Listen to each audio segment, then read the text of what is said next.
પટેલ ફરી એકવાર હાર્યા છે। ભારતીય જનતા પાર્ટી માટે આ એક મોટી હાર પણ છે। 18 વર્ષનો આ વનવાસ અને ફરી એક વખત આ વનવાસ તેમણે ભોગવવો પડશે, કારણ કે વિસાવદરમાં ભારતીય જનતા પાર્ટીના ઉમેદવાર ક્યારેય જીતતા નથી।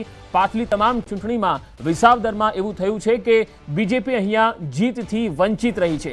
આ વખતે પણ બીજેપી જીતથી વંચિત રહી છે। કિરીટ પટેલ અને સાથે સાથે સરકારના એ તમામ મંત્રીઓ પણ વિસાવદરમાં પ્રચારમાં ગયા હતા। સીએમથી લઈને સીઆર પાટીલ, જયેશ રાદડિયાથી લઈને તમામ જે નેતાઓ છે એ વિસાવદરમાં પ્રચાર માટે પહોંચ્યા હતા, પરંતુ આટલો કેબિનેટના મંત્રીઓ અને જે દિગ્ગજ નેતાઓ પ્રચારમાં આવ્યા હોવા છતાં પણ ગોપાલ ઇટાલિયા જીતી જાય છે, તો આ એક નાની જીત નથી, આ એક મોટી જીત છે।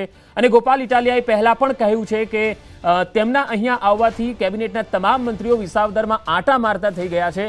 તો આ જીત જે છે એક પ્રકારની હારનો જે ડર હતો એને ધ્યાનમાં રાખીને તેમણે સંકેત આપ્યો હતો, અને ખરેખર અહીંયા ભાજપ હારી ગયું છે, કિરીટ પટેલ હારી ગયા છે। ત્યારે ગોપાલ ઇટાલિયાની એ વાત જે છે એ યાદ કરવી જરૂરી છે કે તેમણે કહ્યું હતું કે તેમની અહીંયા હાજરી, તેમની ઉમેદવારીના કારણે એ મંત્રીઓ જે છે એ વિસાવદરના રસ્તાઓ પર આંટા મારતા થઈ ગયા। જ્યાં વિકાસ નથી, જ્યાં રસ્તાઓ ખરાબ છે, એવા રસ્તાઓમાં પણ, ગલીઓમાં પણ અને ગામોમાં પણ હવે મંત્રીઓ આવતા થયા।